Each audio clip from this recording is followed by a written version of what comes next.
बच्चों आपके पास है विटामिन बी सिक्स है आपके पास प्यारा वाला विटामिन सिक्स 6 बहन भाई बड़े प्यारे, ठीक है। अच्छा, प्यारीडॉक्सिन, ठीक है। पायरीडॉक्सिन बेसिकली ये किस लिए होती है आपके पास? प्यारी morning, it is of morning sickness, isoniazid causing peripheral neuropathy, ठीक है।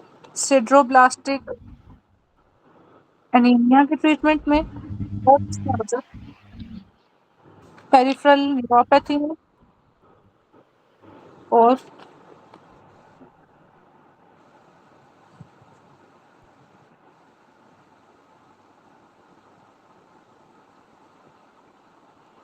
मशरूम पॉइजनिंग, पार्किंसनिज्म में, और मुझे एक और याद आ रहा था, हाँ, एएलटी और पीएसटी में ब्रेन की स्टेबिलिटी के लिए भी हेल्प आउट करते हैं। ये देखो ये 6 लेटर है, एएलटी एएसटी, ठीक है। तो ये एसिड की ग्लूटामिक एसिड, एएलटी, एसजीपीटी जो कहते हो आप लोग, ठीक है। तो इसे तो हम पढ़ लेते हैं। टर्म पायरिडॉक्सिन, पायरिडॉक्सल और पायरिडॉक्सामीन, ऑल डेरिवेटिव ऑफ पायरिडीन, ठीक है, पायरिडीन, ठीक है। इसके अलावा आपके पास जो इम्पोर्टेंट है दैट इज आपके पास एक सेकंड स्क्रीन, ओके, इस मोबाइल में मसला तो इसकी इंडिकेशन है वो सारी मैंने आप लोगों को बताई कि कहाँ कहाँ यूज हो रहा है, टाइप कैसे। Neurological symptoms are there sensory neuropathy. It's not आपके पास मोटर टाइप की sensory neuropathy आएगी, ठीक है। तो जब आप ज्यादा लोग दैट इज आपके पास 500 मिलीग्राम पर डे, इनके एसिड्स वो डोजेस वगैरह नहीं पूछता। तो ये आपके पास डॉक्सिन दैट इज pyridoxine P है converted to pyridoxal phosphate will be co-factor using transamination, क्योंकि मैंने कहा कि ट्रांसएमिनेशन में हेल्प आउट करेगा, ठीक है।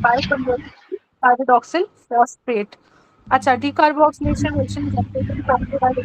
glutathione, cystathione, haem, niacin, histamine, neurotransmitter including serotonin, epinephrine, norepinephrine, dopamine and Gauba.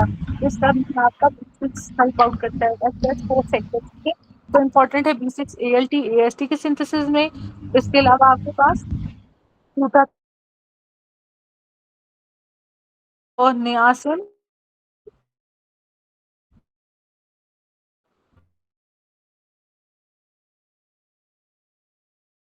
Neurotransmitter, epinephrine, norepinephrine और सेरोटोनिन, और ये सारा टायरोसिन और ट्रिप्टोफैन से डेरिवेशन सारा पाथवे होता है, ठीक है।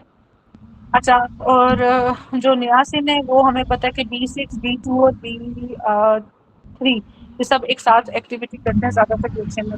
हिस्टामिन की बात करो तो हिस्टामिन कहाँ कहाँ से रिलीज हो रहा है? एक हो गया विटामिन B6, दूसरा आईजी की ग्रेनुलेशन से, मास्ट सेल्स, और बेसोफिल, इयोसिनोफिल, ठीक है। उसके अलावा मॉर्फिन से क्या रिलीज होता है? हेपरिन या हिस्टामिन? मॉर्फिन और विनकोमाइसिन दोनों से। वैंकोमाइसिन, ठीक है। ये इम्पोर्टेंट है हिस्टामिन का। और कुछ है हिस्टामिन का? मेरा नहीं ख्याल, यही है। चलें, डेफिशिएंसी से क्या होगा इसकी? B6 की डेफिशिएंसी से, तो B6 की डेफिशिएंसी जो होगा conversion, hyperirritability, peripheral neuropathy, deficiency included by isoniazid oral contraceptives, ठीक है। और ओरल कॉन्ट्रासेप्टिव से भी ये करता है, ठीक है। अच्छा, sideroblastic anaemia due to impaired haemoglobin synthesis and iron excess. तो इधर हमने ये भी कहा कि ये हीम की सिंथेसिस, ये देखो, में हेल्प आउट करता है। और अगर ये इम्पेयर्ड होगी तो दैट जो प्लास्टिक एनीमिया। अब उधर कोई ज्यादा ध्यान नहीं है पायरिडॉक्सिन का, मुझे पायरिडॉक्सिन अच्छा नहीं लगता है। खैर, लेकिन बच्चों ये सिड्रोब्लास्टिक एनीमिया का इसका मैकेनिज्म लाजमी देखो। आयरन लोडेड रिंग होते हैं, रिंग सिड्रोब्लास्ट होते हैं, ठीक है।